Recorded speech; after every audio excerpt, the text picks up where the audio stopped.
Hello guys, welcome to my channel. Today in the video பார்க்க போறோம் அப்படினா chicken noodles எப்படி செய்யறதுன்னா பார்க்க போறோம். வாங்க guys வீடியோக்குள்ள போலாம். இதுக்கு தேவையான பொருட்கள் தேவையான அளவு chicken, மல்லி, beans தேவையான அளவு, அரை எலுமிச்சம்பழம், தக்காளி, முட்டைக்கோஸ், கேரட், கொடைமிளகாய் இதெல்லாம் இதுக்கு தேவையான பொருட்கள். கோழியை பரட்டி வச்சிட்டேன். அதுக்கப்புறம் ஒரு பேன் எடுத்து அதில் எண்ணெய் சூடானதுக்கப்புறம் அந்த சிக்கனெல்லாம் ஒன்று ஒன்றா போட்டு பொரிங்க.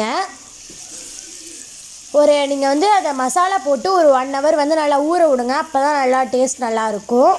இப்போ நல்லா பொரியட்டும் எண்ணெயிலேயே. நல்லா ஹை ஃப்ளேமில் வச்சு நல்லா பொரித்து எடுத்துக்கலாம். நல்லா 65 அளவுக்கு நல்லா பொரியணும். இப்போ பாருங்கள் நல்லா 65 ஆகிடுச்சு. இனி நெக்ஸ்ட் நம்ம பேனில் இதை எடுத்து வச்சுக்கலாம். அதெல்லாம் நம்ம பேனில் எல்லாத்தையும் எடுத்து வச்சுப்போம்.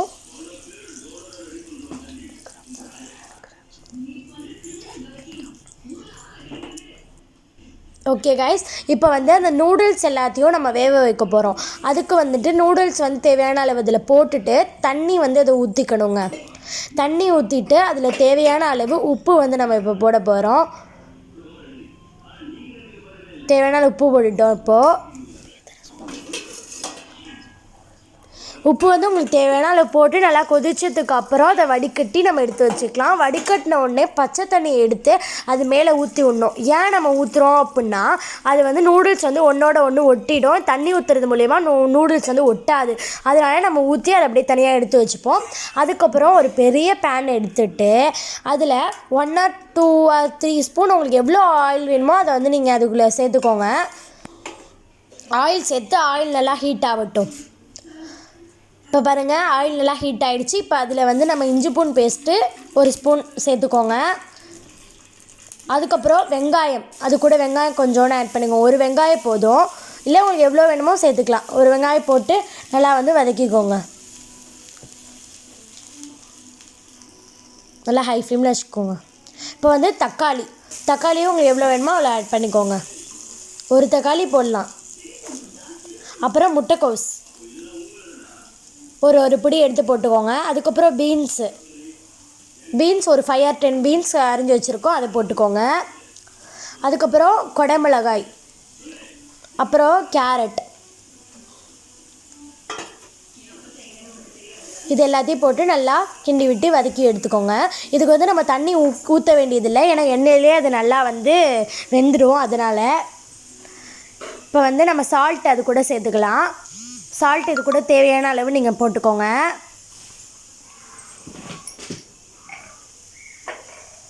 சால்ட் போட்டுட்டு கிண்டி விட்டுக்கோங்க. நல்லா அது எண்ணெயிலே நல்லா வெந்துடும். பாருங்கள் நல்லா கிண்டி விட்டுக்கிட்டே இருங்க, கைவிடாமல்.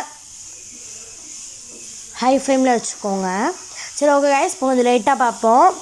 இப்போ பாருங்களா நல்லா எப்படி வெந்துருச்சுன்னா அந்த எண்ணெயிலே நல்லா இந்த மாதிரி வெந்துடும். பாருங்களேன் எப்படி வெந்திருக்குன்னு. நல்லா கிண்டி விட்டுக்கிட்டே இருக்கணும், கைவிடாமல். இப்போ இப்படி வெந்துடும். இப்போ அந்த நூடுல்ஸ் மசாலா நான் இது கூட சேர்த்துக்கிறேன். இதில் நான் வேறு எந்த எக்ஸ்ட்ரா மசாலாவும் நான் ஆட் பண்ணவே இல்லை. நூடுல்ஸ் மசாலாவே இதில் ஆட் பண்ணிக்கலாம். அதே நூடுல்ஸ் மசாலா நாங்கள் இதில் ஆட் பண்ணி நல்லா அந்த காய்கறியோடு சேர்த்து நல்லா வதக்கி விட்டுக்கலாம். அதுவே போதுமானது தான். இப்போ நம்ம மசாலா போட்டு வதக்கினதுக்கு அப்புறம் இதில் நம்ம நூடுல்ஸ், மெயின் இன்க்ரீடியன்ட் நூடுல்ஸ் இது கூட ஆட் பண்ணி மிக்ஸ் பண்ணி விட்டுக்கலாம். பாருங்கள் நூடுல்ஸ் இப்போ ஆட் பண்ணி நல்லா கிண்டிவிட்டு மிக்ஸ் பண்ணி எடுத்துக்கலாம். பாருங்கண்ணா எப்படி இருக்குன்னு, செம்மையாக இருக்குது பார்க்குறதுக்கே டெம்ப்டிங்காக. பாருங்கள் இந்த மாதிரி நல்லா நம்ம கிண்டி விட்டு அதை எடுத்துக்கணும். அதுக்கப்புறம் இதில் தேவையான அளவு, அதாவது 2 ஸ்பூன் பெப்பர் இது கூட சேர்த்துக்கோங்க. அப்புறம் சோயா சாஸ் அதையும் இது கூட சேர்த்துக்கோங்க. சோயா சாஸ் தான் கடை ஸ்டைலில், ஹோட்டல் ஸ்டைலில் நம்ம நூடுல்ஸ் ரெடி பண்ண முடியும். அதனால தான் சோயா சாஸ் ஆட் பண்ணுறோம். பாருங்கள் சோயா சாஸ் ஆட் பண்ணோன்னா தான் கலரே வரும், நல்ல கலரு. இப்போ பாருங்களா டேஸ்ட்டும் வேறு லெவலில் இருக்கும் சோயா சாஸ் ஆட் பண்ணோம் அப்படின்னா. அதனால தான் கடையிலலாம் நல்லா டேஸ்ட்டாக இருக்குது. இதுக்கு ஹோட்டல் ஸ்டைல் நூடுல்ஸ் தான் இது.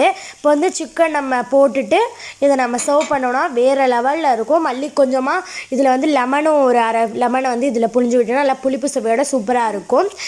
இப்போ இது கூட நம்ம லெமன் போட்டோம். உங்களுக்கு சிக்கன் வந்து இன்னும் உங்களுக்கு தேவைன்னா நீங்கள் சிக்கனை இன்னும் கூட நிறையா சேர்த்துக்கோங்க. அது கூட இப்போ வந்து சிக்கன் போட்டு நல்லா மிக்ஸ் பண்ணிக்கோங்க. பாருங்களேன் எவ்வளோ அழகாக கடை ஸ்டைலில். இதில் வந்து நீங்கள் கடையிலலாம் வாங்க தேவையில்லை, இதை செஞ்சிங்கனாலே வேறு லெவலில் இருக்கும்.